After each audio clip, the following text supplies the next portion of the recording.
तो जीओसी का ऑलमोस्ट हम लोग एंड करने में आ चुके हैं।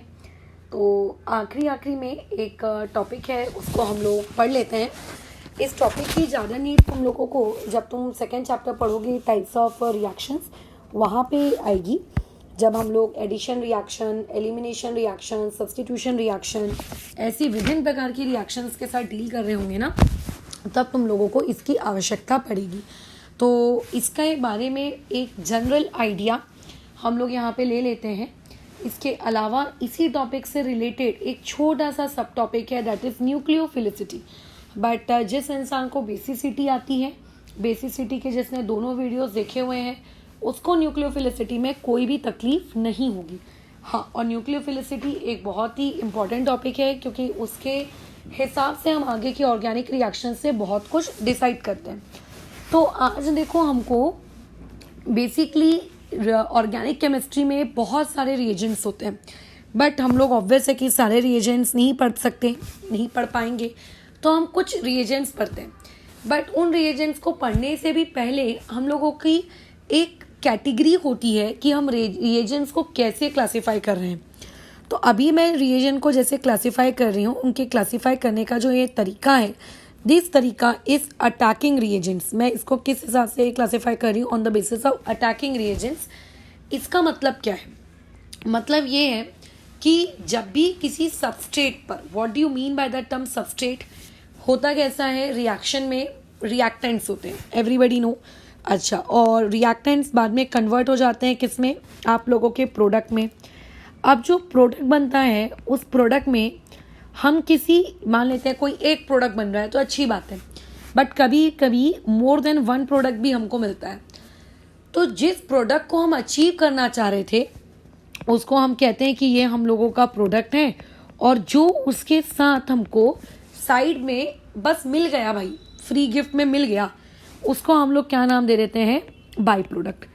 सिमिलरली जो हमारा रिएक्टेंट साइड होता है, रिएक्टेंट साइड में भी हम लोग दो पार्ट्स में इसको पढ़ते हैं। एक होता है वो पर्टिकुलर मॉलिक्यूल जिसके ऊपर रिएक्शन हो रही है, मतलब जैसे चूहों पे यूजुअली एक्सपेरिमेंट होता है ना। तो चूहे क्या हो गए हम लोगों के सबस्ट्रेट, और उनके ऊपर जो भी आप वैक्सीन वगैरह बनाते हो या जो भी केमिकल्स या दवाइयाँ बनाते हो, इंजेक्ट करते हो, तो केमिकल्स डालते हो, दैट इज नोन एज आप लोगों का रिएजेंट। तो एक हो गया सबस्ट्रेट, एक हो गया रिएजेंट, दे कलेक्टिवली नोन एज रिएक्टेंट्स। और बाद में वो लोग प्रोडक्ट बनाते हैं, जिसमें से एक को हम कहते हैं हमारा मेन प्रोडक्ट और दूसरा होता है हमारा बाई प्रोडक्ट। तो अब हम लोगों को पढ़ना है यहाँ पे रिएजेंट के बारे में, कि सबस्ट्रेट पर जो अटैक करता है, ये जो रिएजेंट क्या होते हैं, those who attack on substrate, ठीक है, दोज हु अटैक, जो अटैक करते हैं किस चीज पर, सबस्ट्रेट के ऊपर, उन लोगों को हम लोग क्या कहते हैं, रिएजेंट कहते हैं, बराबर। तो इसीलिए मैंने यहाँ पे इनका नाम रखा है अटैकिंग रिएजेंट्स। तो हम लोग क्या रहेगा कि जो रिएजेंट है, ठीक है, इस रिएजेंट में हम लोगों ने इन अटैकिंग रिएजेंट्स को दो ब्रॉडली तरीकों से क्लासीफाई किया है। सबसे पहला अटैकिंग रिएजेंट के हिसाब से अगर मैं क्लासीफाई करूं, तो एक आप लोगों का जो रिएजेंट होगा, that is known as electrophile. ये तुम लोगों ने जब इलेक्ट्रोमैग्नेटिक इफेक्ट अभी कुछ दिन पहले पढ़ा था, तो उस वक्त भी तुमको ये बताया गया था, इज नोन एज इलेक्ट्रोफाइल। और जो दूसरा होता है इज नोन एज आप लोगों का न्यूक्लियोफाइल। एक इलेक्ट्रोफाइल, दूसरा होता है न्यूक्लियोफाइल। बट इसमें हम लोगों ने एक तीसरी कैटेगरी भी रिएजेंट की बना ली है, एक ऐसे reagent those who can act like electrophile as well as they can act like nucleophile. तो ऐसे केस में जो इलेक्ट्रोफाइल के जैसे भी बिहेव कर सकता है और जो न्यूक्लियोफाइल के जैसे भी बिहेव कर सकता है, जैसा क्या होता है, मेटल्स होते हैं, नॉन मेटल्स होते हैं, मेटलॉइड्स होते हैं, तो सिमिलरली यहाँ पर भी उनको हम लोगों ने नाम दे दिया एमबी फाइल्स। तो 3 टाइप के अटैकिंग रिएजेंट्स हमें पढ़ने हैं। पहला पढ़ना है इलेक्ट्रोफाइल, फिर पढ़ना है न्यूक्लियोफाइल, और तीसरा पढ़ना है एमबी फाइल। एक रिएक्शन जब भी हम ऑर्गेनिक केमिस्ट्री में मैकेनिज्म में पढ़ते हैं, तो सबसे पहले हमको ये आइडेंटिफाई करना रहता है कि वहाँ पे जो रिएजेंट है वो इलेक्ट्रोफाइल है कि वो एक न्यूक्लियोफाइल है। फिर हम उस रिएक्शन का नाम उस तरीके से देते हैं कि ये फलाना रिएक्शन इलेक्ट्रोफिलिक सब्स्टिट्यूशन है, इलेक्ट्रोफिलिक एडिशन है, व्हाटएवर तुम आगे पढ़ोगे इसको। अभी वो सब में नहीं जाते हैं, ये हम लोगों का ब्रॉड क्लासिफिकेशन है। बट मैं कैसे पहचानूंगी the given reagent given to me is an electrophile, मतलब हमें कैसे पता चलेगा कि जो रिएजेंट आपको आपकी आंखों के सामने दिया गया है वो एक इलेक्ट्रोफाइल है। तो पहले यहाँ पे ना एक इलेक्ट्रोफाइल वाले वर्ड का थोड़ा सा मीनिंग समझ लेते हैं कि आखिर इलेक्ट्रोफाइल कहाँ किसको जाता है। सबसे पहले और सबसे इम्पॉर्टेंट चीज़, केमिस्ट्री में हम इलेक्ट्रोफाइल्स को जनरली E+ के सिंबल से रिप्रेजेंट करते हैं, ये इसका रिप्रेजेंटेशन है। अब इसमें बहुत सारे लोगों को ऐसा लगता है क्योंकि E के ऊपर पॉजिटिव चार्ज है तो इसका मतलब इलेक्ट्रोफाइल हमेशा पॉजिटिवली चार्ज स्पीशीज होती है, ऐसा उन्हें लगता है। बट नो, इलेक्ट्रोफाइल के ऊपर ये जो पॉजिटिव हमने इंडिकेट किया है ये जस्ट एक रिप्रेजेंटेशन है, इसके अलावा कुछ नहीं। आपके जो इलेक्ट्रोफाइल होंगे ना, ये इलेक्ट्रोफाइल आपके चार्ज भी हो सकते हैं, ठीक है, और वो आप लोगों के न्यूट्रल भी हो सकते हैं। तो ऐसा तुम लोगों का सोचना कि इलेक्ट्रोफाइल हमेशा चार्ज्ड स्पीशीज रहेगी इसीलिए वहाँ पे E पॉजिटिव है, ऐसा नहीं होता है, ठीक है। वहाँ पे आप लोगों का वहाँ पे E पॉजिटिव है ऐसा नहीं होगा, वहाँ पे वो जस्ट एक रिप्रेजेंटेशन है। बट इलेक्ट्रोफाइल चार्ज भी हो सकता है और इलेक्ट्रोफाइल आप लोगों का क्या हो सकता है, साथ ही साथ में न्यूट्रल स्पीशीज भी हो सकती है। अब तुम्हें कैसे पता चलेगा कि जो पर्टिकुलर रिएजेंट आपके सामने है वो एक इलेक्ट्रोफाइल है कि वो आप लोगों का एक न्यूक्लियोफाइल है?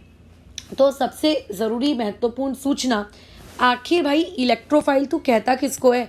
तो इलेक्ट्रोफाइल का मतलब होता है इलेक्ट्रॉन लविंग स्पीशीज, मतलब जो ये चाहती है कि उसको कोई इलेक्ट्रॉन दे और वो उस इलेक्ट्रॉन को ले ले, ठीक है।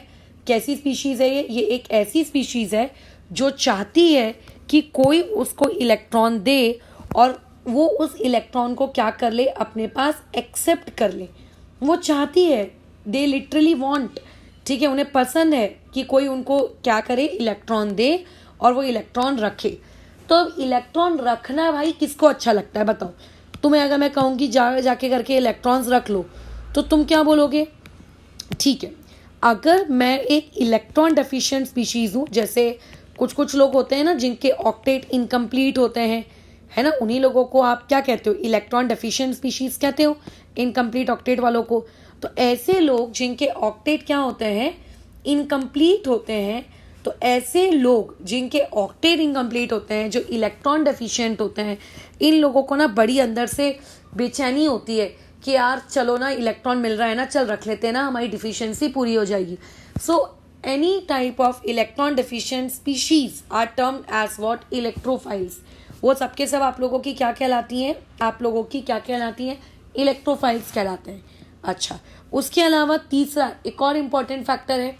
अब कई ऐसी स्पीशीज होती हैं जिनके पास ऑक्टेट तो छोड़ो, उनका सुपर ऑक्टेट होता है। सुपर ऑक्टेट समझते हो, केमिकल बॉन्डिंग में पढ़े थे हम, जिनके पास एक्सपेंडेड ऑक्टेट होता है। एक्सपेंडेड ऑक्टेट का मतलब more than 8 electron, but at the same time उन लोगों के पास क्या होते हैं, वैकेंट ऑर्बिटल्स होते हैं, ठीक है। जिन लोगों के पास वैकेंट डी ऑर्बिटल्स होते हैं, अब तक तो तुम्हारा भेजा चल गया होगा मैं किसकी बात कर रही हूँ, सिलिकॉन वाले, फास्फोरस वाले, टीन वाले, सल्फर वाले, आयोडीन वाले।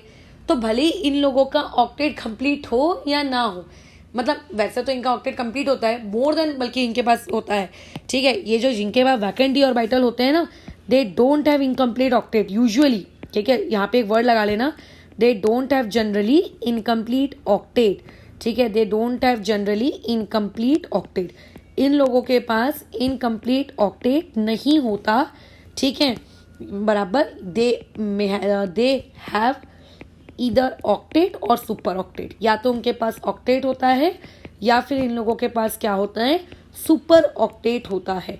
तो हमें लगेगा एक नज़र में कि भाई यार तू तो इलेक्ट्रॉन डेफिशिएंट है ही नहीं, तेरा तो मतलब ऑक्टेट से ज़्यादा इलेक्ट्रॉन्स हैं, बट स्टिल तुम इलेक्ट्रॉन एक्सेप्ट कर रहे हो। तो बोलेगा हाँ मैं कर रहा हूँ। क्यों कर रहा हूँ? क्योंकि मेरे पास वैकेंट डी ऑर्बिटल्स है। सो any species whose octet is complete or they have expanded octet but they have vacant d orbitals are termed as electrophiles. So what they do, they just accept that pair of electrons in the vacant d orbitals. ठीक है, तो therefore they are termed as what, आप लोगों का electrophile. ठीक है, वो therefore they are known as what, electrophile. अच्छा, और इसके अलावा और भी कुछ होता है नियम कायदा आपके मतलब इलेक्ट्रोफाइल वालों का? बिल्कुल होता है. अब क्या हो गया इसमें कि अगर मान लेते हैं आपके पास कोई सेंट्रल एटम है, ठीक है, मान लेते हैं आपके पास एक सेंट्रल एटम है Ca, और ये सेंट्रल एटम किससे जुड़ा हुआ है? एटलीस्ट टू, एटलीस्ट वर्ड मैं यहाँ पे यूज कर रही हूँ, 2 इलेक्ट्रोनेगेटिव एटम से. कैसे एटम से जुड़ा हुआ है? Electronegative atoms. अब इलेक्ट्रोनेगेटिव एटम में तो 3 लोग तो प्रसिद्ध है. कौन? ऑक्सीजन, नाइट्रोजन और फ्लोरीन. बट इनके अलावा क्लोरीन भी चलेगा, क्योंकि अगर एक क्लोरीन होता है तो हम लोग यूजुअली उसको क्या करते हैं, यूजुअली उसको इलेक्ट्रोनेगेटिव में काउंट नहीं करते. ठीक है, लेकिन अगर 2 है तो दोनों के इफेक्ट की वजह से वो सफिशिएंटली इलेक्ट्रोनेगेटिव हो जाता है. तो जब आप लोगों का सेंट्रल एटम 2 या 2 से ज़्यादा इलेक्ट्रोनेगेटिव एटम से जुड़ा हुआ रहे, तो ऐसे केस में भी आप क्या कहते हो, उस पर्टिकुलर स्पीशीज को क्या कहोगे कि भाई तू मेरा कौन है? एक इलेक्ट्रोफाइल है. ठीक है. अच्छा, अब इसके अलावा ध्यान से सुनना मेरा पॉइंट नंबर 5.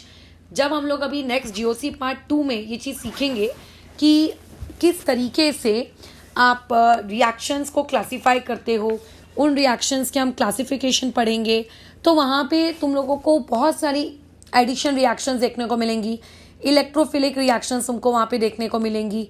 Right, okay. तो वहाँ के नज़र से अभी अगर मैं बातचीत तुम्हारे साथ करूँ तो वहाँ पे तुम लोगों की आंखों के सामने आएगा Cl2, Br2, I2. ये वो लोग हैं जिनमें ना तो आपको इनका ऑक्टेट इनकम्प्लीट दिख रहा है, राइट. अच्छा, लेकिन फिर भी दे आर इलेक्ट्रोफाइल. इन लोगों को हम लोग क्या कहते हैं? न्यूट्रल इलेक्ट्रोफाइल कहते हैं. ये इलेक्ट्रोफाइल कैसे जनरेट करते हैं? एक स्टूडेंट के अंदर डाउट आ सकता है. तो ये जब हम लोग आगे की क्लासेस में पढ़ेंगे ना, क्या, किस टॉपिक को, कि किस तरीके से इलेक्ट्रोफिलिक रिएक्शंस होती हैं, तो उस वक्त फिर हम लोग क्या करेंगे, इस टॉपिक पे बातचीत करेंगे. ठीक है. बट राइट नाउ के लिए फिलहाल ये चीज़ तुम याद रख सकते हो क्या, कि आप लोगों का क्लोरीन, ब्रोमीन, आयोडीन है ना, ये लोग क्या करते हैं, आप लोगों का इस तरीके से आप लोगों का न्यूट्रल इलेक्ट्रोफाइल के जैसे बिहेव करते हैं. तुम्हें क्या लगता है इतनी पूरी बातचीत से तुम्हें क्या शिक्षा मिलती है?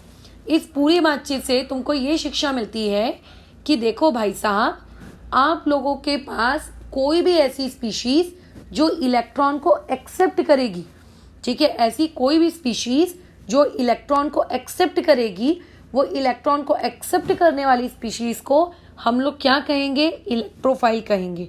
राइट. इस पूरी बातचीत से यहाँ तक से लेकर यहाँ तक जितनी भी हमारी बातचीत हुई, इस पूरी बातचीत से ये समझ में आता है कि इलेक्ट्रोफाइल्स को हम लोग अगर 1 वर्ड में डिफाइन करना चाहें तो हम लोग 1 वर्ड में इसको किस तरीके से डिफाइन करेंगे? इलेक्ट्रॉन्स एक्सेप्टिंग स्पीशीज, जो इलेक्ट्रॉन्स को एक्सेप्ट करते हो. और तुम सभी लोगों ने, आपने आयोनिक इक्विलिब्रियम में जो एसिड और बेस है उसके बारे में बातचीत की है. तुम्हें पता है लेविस एसिड, लेविस बेस क्या होता है, लॉरी एसिड, लॉरी बेसिस क्या होते हैं, अरेनियस की थ्योरी पता है, राइट.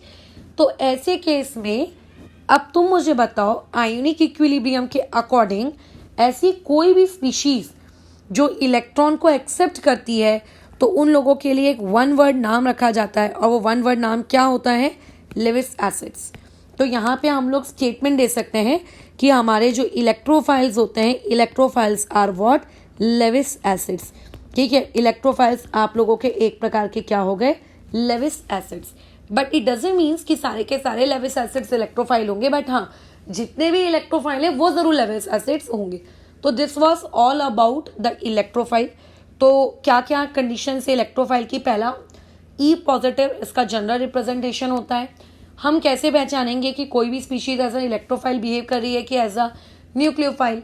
तो उसमें हम ये जवाब देंगे अगर वो इलेक्ट्रॉन डेफिशिएंट है, ठीक है, अगर उसके ऊपर इनकम्प्लीट ऑक्टेट है, तो भाई यार वो तो फिक्स है, एकदम श्योर हूं मैं कि देख करके वो हमेशा क्या करेगी?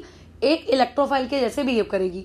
बट कई बार आपके पास ऐसे मॉलिक्यूल भी आ जाते हैं जिनमें ऑक्टेट कंप्लीट होता है या फिर उनका ऑक्टेट एक्सपेंडेड होता है, बट उनका जो सेंट्रल एटम या जो उनके एटम्स होते हैं उनके पास वैकेंट डी ऑर्बिटल्स होते हैं, तो वैकेंट डी ऑर्बिटल्स में वो इलेक्ट्रॉन को एक्सेप्ट कर लेते हैं, तो वो भी लेविस नॉट लेविस इलेक्ट्रोफाइल कहलाएंगे। बट कई बार सिचुएशन ऐसी होती है कि सेंट्रल एटम के आजू बाजू एटलीस्ट 2 इलेक्ट्रोनेगेटिव एटम जुड़े हों, तो उनको भी हम लोग इलेक्ट्रोफाइल कहते हैं। ठीक है, तो ये इलेक्ट्रोफाइल के बारे में तुम्हें जानकारी होनी चाहिए थी। अच्छा, उसमें क्लोरीन, ब्रोमीन, आयोडीन ये भी इलेक्ट्रोफाइल्स होते हैं। किस तरीके के इलेक्ट्रोफाइल से कैसे प्रोड्यूस होते हैं इनके अंदर से इलेक्ट्रोफाइल्स, वो हम लोग आगे नेक्स्ट चैप्टर में रिएक्शन मैकेनिज्म में देखेंगे। बट ऐसा जरूरी नहीं है कि इलेक्ट्रोफाइल का रिप्रेजेंटेशन मैंने क्योंकि E+ वाले फॉर्मेट में किया है, तो आप क्या करोगे, उसको कैसे तरीके से ट्रीट करोगे कि हर पॉजिटिव चार्ज वाली स्पीशीज को मैं इलेक्ट्रोफाइल कहूँगा। हाँ, ऐसा नहीं है, वो इलेक्ट्रोफाइल पॉजिटिव चार्ज स्पीशीज भी हो सकती हैं और वही इलेक्ट्रोफाइल एक न्यूट्रल स्पीशीज भी हो सकती है। For example if you have what H positive, मैं यहाँ एग्जाम्पल साथ साथ में लिखती जाती हूँ। अच्छा रुको, यहाँ लिख लेते हैं। जैसे एग्जाम्पल के तौर पर, जैसे कि अगर मान लेते हैं लिखा H पॉजिटिव, तो हाइड्रोजन वैसे तो भाई डुप्लेट बनाता है, बट खुद ही उसके ऊपर तुमने देख लिया कि पॉजिटिव चार्ज है, तो पॉजिटिव चार्ज है मतलब खुद ही वो इलेक्ट्रॉन डेफिशिएंट है। चलो, तो ये तो क्या होगा आप लोगों का इलेक्ट्रोफाइल। X यानी कि हेलोजन, यहाँ पे X का मतलब क्या है, हेलोजन। अगर इस X के ऊपर में पॉजिटिव चार्ज है तो ये भी क्या कहलाएगा, इलेक्ट्रोफाइल।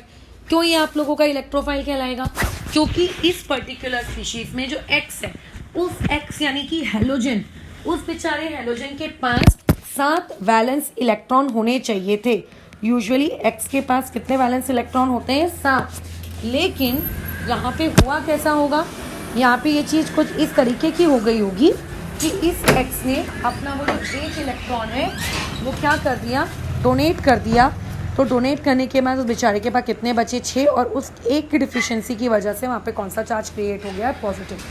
तो ज़रूरी नहीं है कि अच्छा मैडम एक ही तो डोनेट किया, बाकी तो देखो ना अवेलेबल है ना, तो उसकी वजह से वो रिच डिफिशिएंट तो नहीं है। अरे जितनी उसकी मैक्सिमम कैपेसिटी थी, उस मैक्सिमम कैपेसिटी से तो उसके पास कम है ना, चाहे 1 कम हो, आधा कम हो, 0.5 ग्राम कम हो, कम होता है। तो therefore they will be termed as what, आप लोगों के इलेक्ट्रोफाइल। ठीक है, वो आप लोगों के क्या कहलाएंगे, इलेक्ट्रोफाइल कहलाएंगे। तो ऐसा मत समझना कि हेलोजेंस क्योंकि हाईली इलेक्ट्रोनेगेटिव स्पीशीज होती हैं तो उनको हम इलेक्ट्रोफाइल में नहीं गिन सकते। ठीक है, उनको हम लोग इलेक्ट्रोफाइल में नहीं गिन सकते, ऐसी सोच तुमको अपने अंदर नहीं रखनी है। अच्छा, इसके अलावा एक हमारे बहुत ही फेमस इलेक्ट्रोफाइल्स हैं जो फ्रिडल क्राफ्ट अल्काइलेशन रिएक्शन में हम लोग उनके साथ डील करेंगे आगे। That is R positive.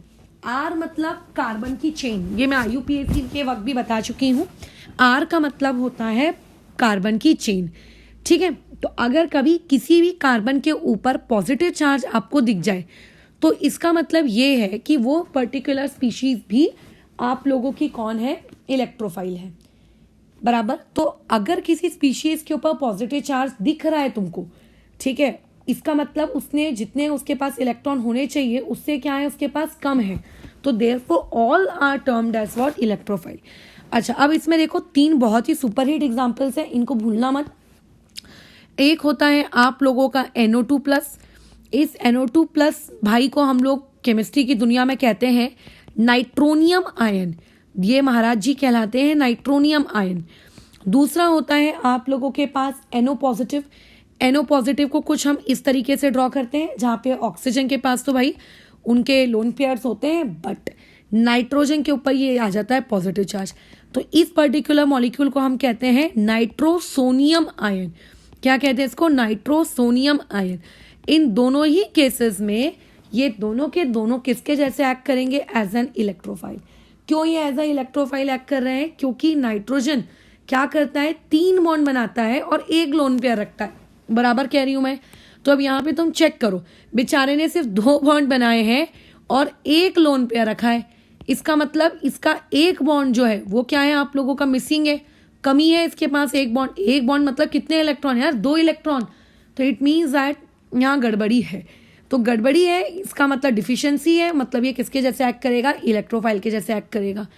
Even आगे जब हम लोग सल्फोनेशन जैसी रिएक्शंस पढ़ेंगे तो हम लोग जो H2SO4 लेते हैं सल्फोनेशन में, और उस H2SO4 से भी हम लोग इलेक्ट्रोफाइल जनरेट करते हैं, उस H2SO4 से हम इलेक्ट्रोफाइल जनरेट करते हैं।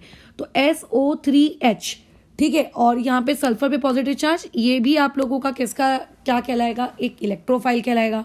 सो any species which is bearing a positive charge is termed as आप लोगों का व्हाट, इलेक्ट्रोफाइल।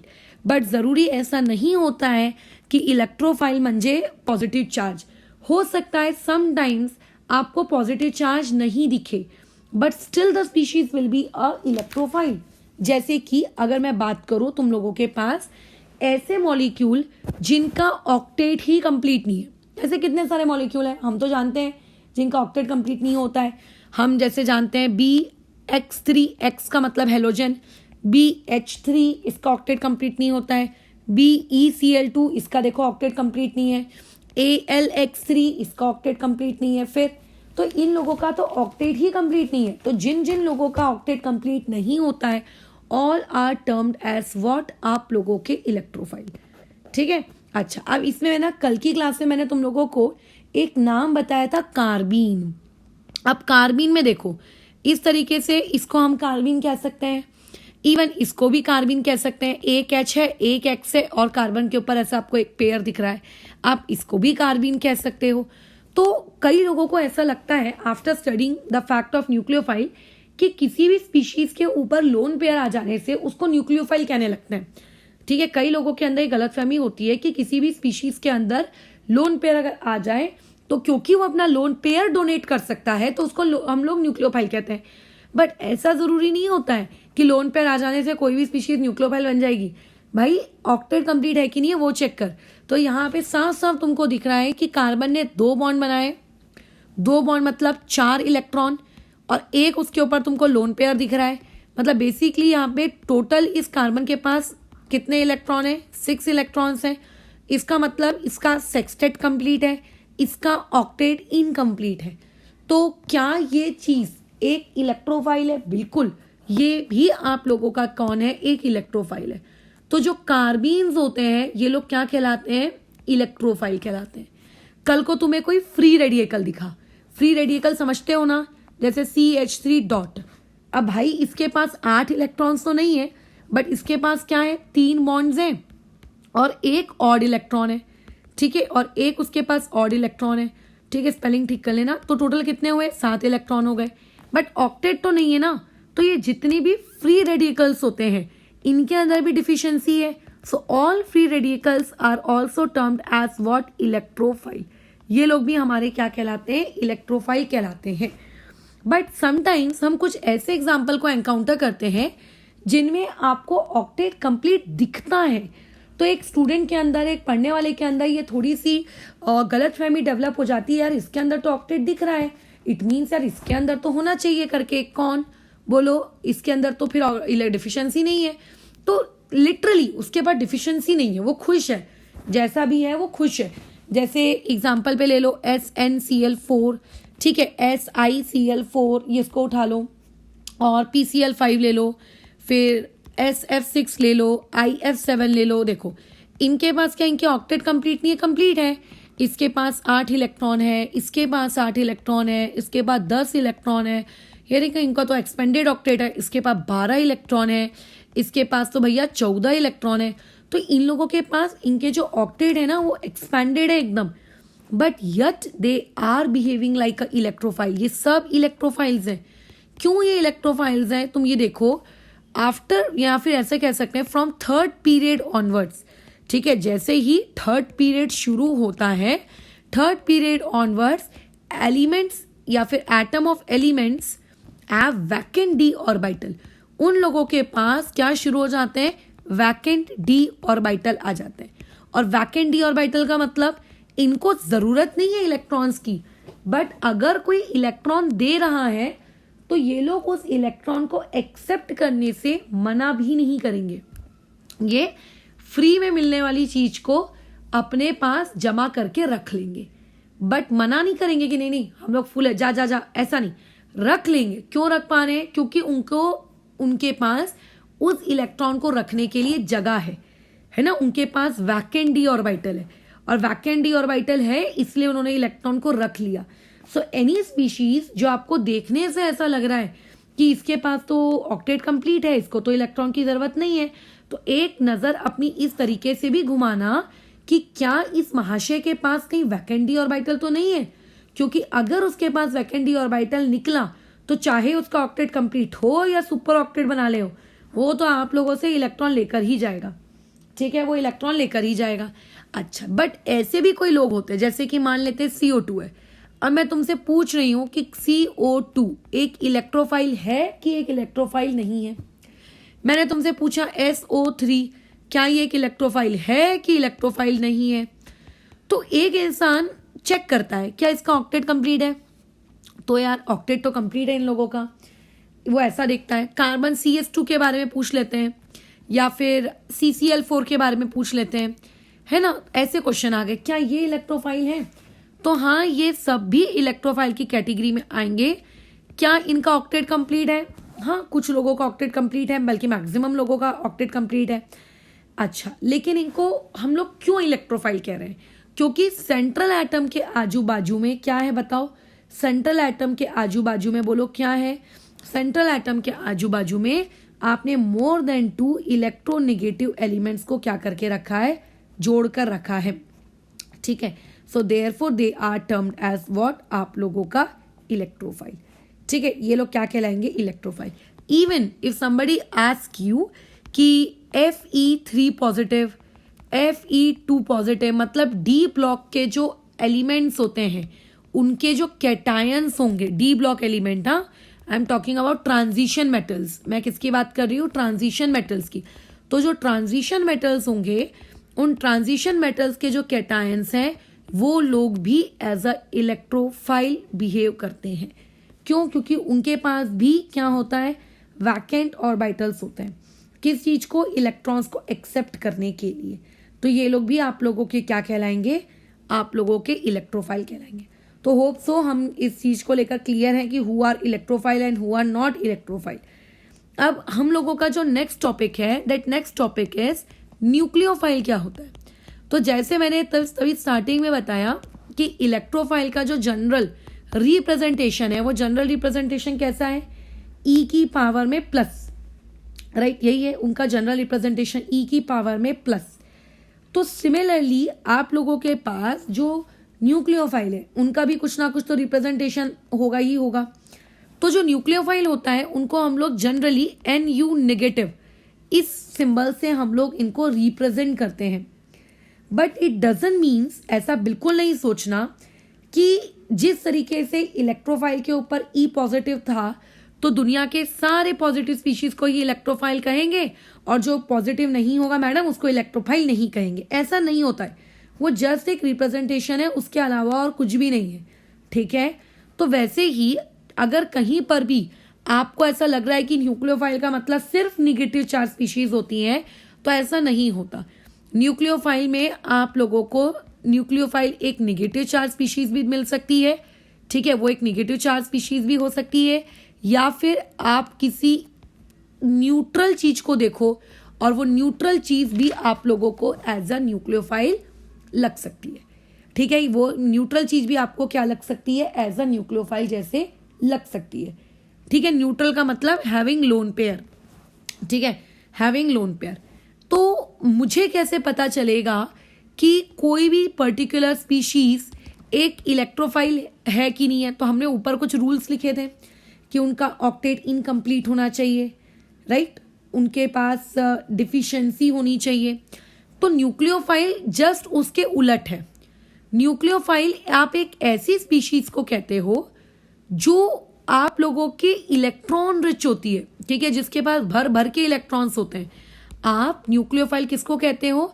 आप इलेक्ट्रॉन रिच स्पीशीज को आप न्यूक्लियोफाइल कहते हो। इलेक्ट्रॉन रिच स्पीशीज को आप न्यूक्लियोफाइल कहते हो। और अगर ये इलेक्ट्रॉन रिच स्पीशीज है तो एक बात हमेशा याद रखना, इनकी टेंडेंसी क्या होगी? इलेक्ट्रॉन को लेना कि इलेक्ट्रॉन को देना। ऑब्वियसली उसके पास बहुत सारे इलेक्ट्रॉन्स हैं, वो इलेक्ट्रॉन रिच है, तो उसकी टेंडेंसी होगी इलेक्ट्रॉन डोनेट करना। अगर उसकी टेंडेंसी है इलेक्ट्रॉन को डोनेट करने की, तो एक बात हमेशा याद रखना कि देयरफॉर इन लोगों को आप ये भी कह सकते हो कि भाई तुम लोग तो कौन हो? तुम लोग तो कौन हो?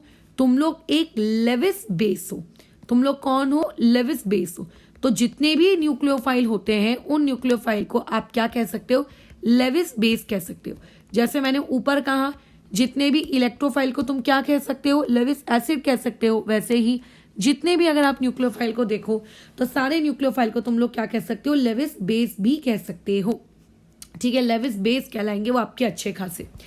अब हम कैसे पहचानेंगे कि कोई भी स्पीशीज हमको दी है तो वो इलेक्ट्रोफाइल है कि न्यूक्लियोफाइल। अब खुद सोचो, इलेक्ट्रोफाइल के नियम मैं ऑलरेडी तुमको बता चुकी हूँ। तो जो स्पीशीज इलेक्ट्रोफाइल नहीं होगी डेफिनेटली वही न्यूक्लियोफाइल होगी, इतना तो लॉजिक चलता ही है बिल्कुल। अब यहां पर ऑब्वियस है कि जिस स्पीशीज का ऑक्टेट कंप्लीट होगा, जिस स्पीशीज का ऑक्टेट कंप्लीट होगा, जिसका ऑक्टेट कंप्लीट होगा, ठीक है, इनकम्प्लीट नहीं, मैंने यहां पे वर्ड यूज किया है, कंप्लीट ऑक्टेट होना मस्ट है, कंप्लीट ऑक्टेट होना मस्ट है। ठीक है, कंप्लीट ऑक्टेट होना मस्ट है।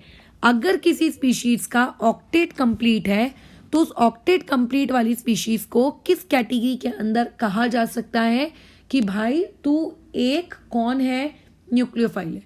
कभी भी ये निगेटिव चार्ज है, उसके ऊपर लोन पेयर है, ऐसा देखकर कभी डिसाइड मत करना कि वो इलेक्ट्रोफाइल होगा कि न्यूक्लियोफाइल। आपकी आंखों का धोखा हो सकता है। जैसे कि ऊपर वाले इलस्ट्रेशन में कार्बिन के ऊपर देखो लोन पेयर दिख रहे थे, बट क्या ये एक न्यूक्लियोफाइल है? नहीं है। क्यों नहीं है? अरे यार इसके ऊपर तो मतलब ऑक्टेट ही कंप्लीट नहीं है। तो कभी भी ऐसा अपना खोपड़ी मत चलाना कि निगेटिव चार्ज दिख रहा है, लोन पेयर दिख रहा है तो मार दिया भैया कि तू न्यूक्लियोफाइल है, ऐसा मत करना।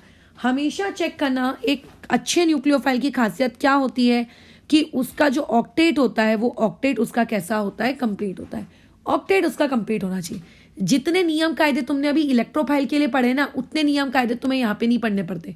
ठीक है, ऑब्वियस है। तुम खुद सोचो, अगर मान लेते हैं तो हमारे पास 10 ट्रू फॉल्स ही हैं, उसमें से 6 ट्रू हैं, तो ऑब्वियसली जो ट्रू नहीं है मतलब जो बचे हुए 4 वो ऑब्वियसली फॉल्स होंगे। तो अगर तुम्हारे पास मैं 100 रिएजेंट देती हूँ और 100 रिएजेंट में से तुमने 99 रिएजेंट को as an electrophile correctly mark कर दिया है, तो ऑब्वियसली जो एक बच गया है जिसको तुमने इलेक्ट्रोफाइल मार्क नहीं किया है वो एक न्यूक्लियोफाइल होगा।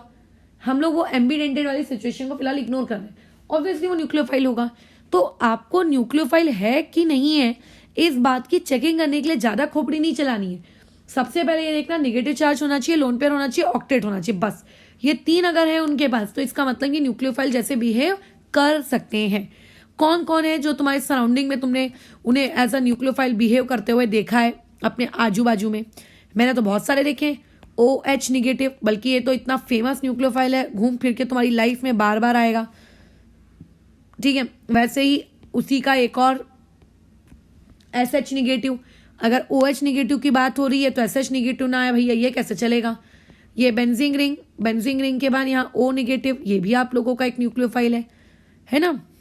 अच्छा, और उसके अलावा और कौन है फिर आप लोगों का न्यूक्लियोफाइल? अब देखो, कार्बन, यहाँ ट्रिपल बॉन्ड नाइट्रोजन, यहाँ कार्बन के ऊपर निगेटिव चार्ज, साइनाइड ग्रुप। ठीक है, साइनाइड ग्रुप, ठीक है, साइनाइड ग्रुप, इसको हम लोग क्या कहेंगे? हमारा न्यूक्लियोफाइल कहेंगे। लेकिन जरूरी नहीं है कि लोन पेयर हो ही हो। ठीक है, जरूरी नहीं है कि लोन पेयर हो ही हो और निगेटिव चार्ज हो ही हो। कई बार लोन पेयर भी नहीं होता है, कई बार निगेटिव चार्ज भी नहीं होता है। तो फिर ऐसी कौन सी कंडीशन है जो ये डिसाइड करेगी कि वो पर्टिकुलर स्पीशीज एक न्यूक्लियोफाइल है कि नहीं है? तो अगर मान लो आपके पास कोई एक ऐसा मॉलिक्यूल है जिस मॉलिक्यूल में आपको डबल बॉन्ड या फिर आपको ट्रिपल बॉन्ड दिख रहे हैं। डबल बॉन्ड या फिर ट्रिपल बॉन्ड का मतलब क्या होता है? Pi electrons. तो ऐसे लोग जिनके पास आपको ये डबल या फिर ट्रिपल वाला कॉम्बो दिख रहा है, तो डबल और ट्रिपल वाले जो लोग होते हैं इनको भी हम किसके जैसे बिहेव करवाते हैं? As a nucleophile. यानी कि जितनी भी अल्कीन्स हैं दे आर न्यूक्लियोफाइल, जितने भी अल्काइंस हैं जिनके पास ट्रिपल बॉन्ड होता है दे आर न्यूक्लियोफाइल। ठीक है, ये लोग न्यूक्लियोफाइल की कैटेगरी में आ जाते हैं। आपकी जो बेंजीन रिंग है दैट इज अ न्यूक्लियोफाइल, क्योंकि उसके पास तो 3 डबल बॉन्ड होते हैं। समझ गए? तो जरूरी नहीं है कि लोन पेयर होना चाहिए, जरूरी नहीं है कि नेगेटिव चार्ज होना चाहिए। अगर वहां पर आप लोगों के पास अल्कीन वगैरह है तो वो भी किसके जैसे बिहेव करेगा? As a nucleophile. ठीक है, वो भी किसके जैसे बिहेव करेगा? As a nucleophile. For example if somebody ask you कि R2NH, मतलब ऐसा आपको एक एग्जांपल दे दिया, R2N यहाँ पर H। अब बताओ कि ये न्यूक्लियोफाइल है कि इलेक्ट्रोफाइल। तो first of all check its octet, इसका ऑक्टेट है कि नहीं है पूरा। तो नाइट्रोजन ने कितने बॉन्ड्स बनाए हैं? 3 बॉन्ड्स बनाए हैं, प्लस एक लोन पेयर दिख रहा है। 3 बॉन्ड मतलब 6 इलेक्ट्रॉन, 6 और ये हो गया 2 लोन पेयर, मतलब 2 electron, not 2 lone pair, 2 electrons. तो टोटल कितना हो गया? 8 इलेक्ट्रॉन, मतलब ऑक्टेट तो कंप्लीट है। ऑक्टेट कंप्लीट है और साथ ही साथ में लोन पेयर अवेलेबल है। तो इन दोनों का जो कॉम्बिनेशन होता है ना, these two combinations are collectively termed as what, आप लोगों का न्यूक्लियोफाइल। ये लोग क्या कहलाते हैं? आप लोगों के nucleophile. If somebody ask you water, पानी जिसे तुम पीते हो, ये कौन है? तो क्या देखो, सबसे पहले इसका ऑक्टेट कंप्लीट है कि नहीं। तो इसने ऑब्वियस है 2 बॉन्ड्स बनाए हैं, प्लस इसने एक लोन पेयर रखा है, यानी कि अच्छा 2 लोन पेयर है बल्कि इस बार तो इस बार तो है इसका ऑक्टेट कंप्लीट है। साथ ही साथ में इसके पास लोन पेयर भी अवेलेबल है। तो हाँ, ये वाली स्पीशीज भी क्या कहलाएगी? आप लोगों का न्यूक्लियोफाइल कहलाएगी। तो न्यूक्लियोफाइल होने के लिए सबसे पहली चीज जो तुम चेक करोगे वो क्या चेक करोगे कि उसके पास क्या होना चाहिए, उसके पास क्या होना चाहिए, उसके पास क्या होना चाहिए? आप लोगों का लोन पेयर के अलावा मोस्ट इंपॉर्टेंट थिंग क्या होना चाहिए बताओ? Octet complete. अगर तुम बोलोगे कार्बीन, तो भैया कार्बीन के पास भी तो लोन पेयर है, बट क्या तुमने कार्बीन को, ठीक है, बट क्या तुमने कार्बीन को, आपने कार्बीन को न्यूक्लियोफाइल कहा? नहीं कहा। क्यों? क्योंकि उसका ऑक्टेट कंप्लीट नहीं है, इस वजह से। ठीक है, तो सिंपल सा लॉजिक है, इलेक्ट्रोफाइल्स आर गोइंग, ठीक है, टू एक्सेप्ट इलेक्ट्रॉन, बराबर। अच्छा, nucleophile is going to give electrons, done. Electrophiles are electron deficient, nucleophiles are electron rich, खत्म। इलेक्ट्रोफाइल्स मे बी पॉजिटिव और may be neutral, similarly nucleophiles may be negatively charge और may B आप लोगों का neutral. तो ऐसा अपने दिमाग में मत घुसेड़ लेना कि हाँ इलेक्ट्रो ये वो, ऐसा मत डाल देना। अच्छा, पॉइंट नंबर 2, एक और सबसे इंपॉर्टेंट चीज, इलेक्ट्रोफाइल जो है एक रिएजेंट है, मतलब उसका काम क्या है? अटैक करना। ठीक है, इलेक्ट्रोफाइल्स क्या है? रिएजेंट्स है, जिसका काम है, मतलब रिएजेंट्स कौन है? जिनका काम है अटैक करना, बराबर। रिएजेंट्स का क्या काम होता है? अटैक करना। ठीक है, उनका काम क्या होता है? अटैक करना। तो ऐसे में इलेक्ट्रोफाइल भी अटैक करेगा और आप लोगों का न्यूक्लियोफाइल भी अटैक करेगा। ठीक है, अच्छा, अब बात आती है कि कौन कहाँ अटैक करेगा। तो जो आप लोगों के इलेक्ट्रोफाइल्स होते हैं, सिंस ये बेचारे डेफिशिएंट होते हैं, है ना, तो ये बेचारे डेफिशिएंट होते हैं, तो अगर कोई इलेक्ट्रोफाइल को मौका देगा कि तुझको अटैक करना है, तो electrophile would love to go at that position which is electron rich. यानी कि यूजुअली किसी भी सबस्ट्रेट में इलेक्ट्रोफाइल जाकर खुद को वहां पे अटैच करेगा जहां पर इलेक्ट्रॉन्स की डेंसिटी क्या होगी? हाई होगी। ठीक है, इलेक्ट्रॉन की डेंसिटी क्या होगी? हाई होगी, बराबर। खुद को इलेक्ट्रोफाइल वहां जाके अटैक करवाएगा। तुम लोग जब नेक्स्ट चैप्टर पढ़ोगे तब ये रिएक्शंस के बारे में चीज ज्यादा अच्छे से समझेगी। एज वेल एज आपका जो न्यूक्लियोफाइल है ये खुद तो इलेक्ट्रॉन रिच होते हैं, तो obviously opposite attracts each other. तो ये किस जगह पे जाके अटैक करने की कोशिश करेगा? ये वहां पे जाके खुद को अटैक करने की कोशिश करेगा जहां पर आप लोगों के पास लो इलेक्ट्रॉन क्या रहेगी? डेंसिटीज रहेगी। या इलेक्ट्रॉन की डेंसिटी कम होगी, वहां पर आप लोगों का क्या करने वाला है? न्यूक्लियोफाइल जाकर अटैक करेगा कि जा मेरे पास ज्यादा है, तेरे पास कम है, चल मैं तेरे को दे देता हूं अपने electrons. This was all about the attacking reagents. अच्छा, इसमें हमने एक अटैकिंग रिएजेंट को छोड़ दिया है, दैट इज आप लोगों के MB files. What do you mean by the term MB files? MB files का देखो सीधा सिंपल सोबर और प्यारा सा मतलब एक ही होता है, जो कि दोनों के जैसे बिहेव कर सके। ठीक है, मतलब those reagent which act as both electrophile as well as आप लोगों के न्यूक्लियोफाइल। तुमने कोऑर्डिनेशन केमिस्ट्री पढ़ी थी, उसमें तुमको एम्बीडेंटेड लिगेंड्स के बारे में तुमने सुना होगा। What do you mean by एम्बीडेंटेड ligands? एम्बीडेंटेड ligands का मतलब क्या होता है? एक ऐसे लिगेंड्स जहां पर वो क्या कर सकते हैं, उनके पास दो दो डोनर साइट्स होती हैं, बराबर। उनके पास क्या होती है? दो दो डोनर साइट्स होती हैं। अच्छा, जब उनके पास दो दो डोनर साइट्स होती हैं तो वो कहीं से भी अपने इलेक्ट्रॉन को डोनेट कर सकते हैं।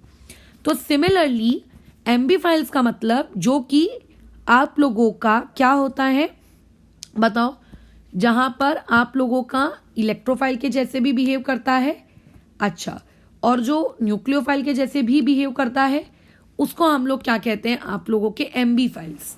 अब एम्बीफाइल्स में किनका नाम टॉप पर आता है? सबसे पहले एम्बीफाइल्स में टॉप पे नाम आता है कार्बोनिल कंपाउंड्स का। किसका नाम आता है? Carbonyl compounds. ऐसे कंपाउंड्स जिनमें सी डबल बॉन्ड ओ वाला ग्रुप जो होता है वो इन्वॉल्व होता है, ठीक है। इनका देखो, जो ये कार्बन है, ये कार्बन इलेक्ट्रोनेगेटिव लेस है, इसलिए बेचारे पे पार्शियल पॉजिटिव चार्ज होता है। और यहाँ पे आपका जो ऑक्सीजन है, देखो इलेक्ट्रॉन स्पीशीज है, इससे पार्शियल नेगेटिव चार्ज होता है। हम लोग बाद में इस चीज को डिटेल में पढ़ेंगे, बट ये कार्बोनिल कंपाउंड्स को आप क्या करते हो बताओ? क्या करते हो आप? इनको एक एम्बीडेंटेड में लेते हो। साइनाइड, ये तो भैया वैसे भी एम्बीडेंटेड ही थे, है ना। साइनाइड आपके एम्बीडेंटेड में काउंट होते हैं। और कौन कौन आपके एम्बीडेंटेड में काउंट होते हैं? जैसे फॉर एग्जांपल इफ यू, एक मिनट,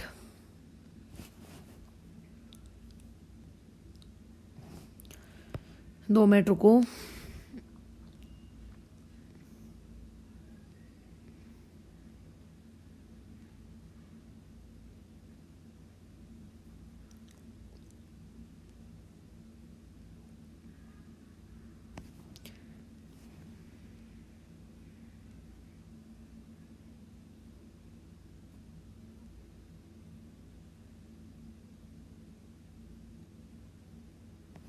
ठीक है, चलो आगे कंटिन्यू करते हैं। तो ऐसे में मैंने क्या कहा था आखिरी में? साइनाइड। साइनाइड भी आपके एम्बीडेंटेड होते हैं। अगर मान लेते हैं कल को तुम्हारे पास पीएच, पीएच मतलब बेंजीन रिंग, और उससे CH2 निगेटिव है, तो ये भी आपका एम्बीडेंटेड है। क्यों? क्योंकि अभी अभी मैंने ऊपर बताया था, ठीक है, कि किस तरीके से वो रहता है आप लोगों का। CH2 निगेटिव की नज़र से देखोगे तो आप पीएच की नज़र से देखो, आपको पता चल जाएगा कौन कैसा काम कर रहा है। अच्छा, इसके अलावा अगर मान लेते हैं आपके पास S है, इस तरीके से कोऑर्डिनेट बॉन्ड बनाया है। कोऑर्डिनेट बॉन्ड तो समझते हो तुम लोग, ये आप लोगों के एम्बीडेंटेड के जैसे बिहेव करेंगे। सल्फर भी है और ऑक्सीजन भी है। बस खत्म, इतनी सी ही बातचीत थी और कुछ भी नहीं।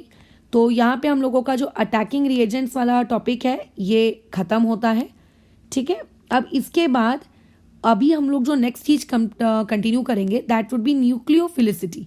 अब जो ये न्यूक्लियोफिलिसिटी वाला टॉपिक रहेगा, इसमें तुम लोगों को कुछ न्यूक्लियोफाइल्स दिए रहेंगे, उन्हें तुम्हें अरेंज करना रहेगा उनकी रिएक्टिविटी के बेसिस पे। यानी कि कौन सा न्यूक्लियोफाइल ज़्यादा स्ट्रॉन्ग है, कौन सा वाला कम है, समझ रहे हो? इस हिसाब से that is known as nucleophilicity, जो कि काफ़ी ज़्यादा इंपॉर्टेंट है आगे आने वाली ऑर्गेनिक की रिएक्शंस में। तो फिलहाल अभी हम लोग यहीं पे रोकते हैं। इसके बाद की जो क्लास रहेगी, ठीक है, वो किसके पे रहेगी आप लोगों के बताओ? उस टॉपिक पे एक मिनट रुको, एक मिनट, मैंने एमबी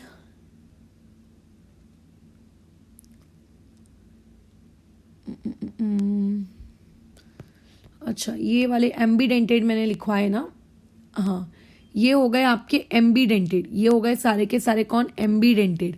ये एम्बीडेंटेड, हाँ, ध्यान रखना, ठीक है। ये एम्बीडेंटेड, एम्बीडेंट, और ये जो है हो गया, आप लोग इसको एम्बीफाइल भी कह सकते हो, ठीक है। बस चलो फिर यहाँ पे रोकते हैं। नेक्स्ट टॉपिक न्यूक्लियोफिलिसिटी देखते हैं।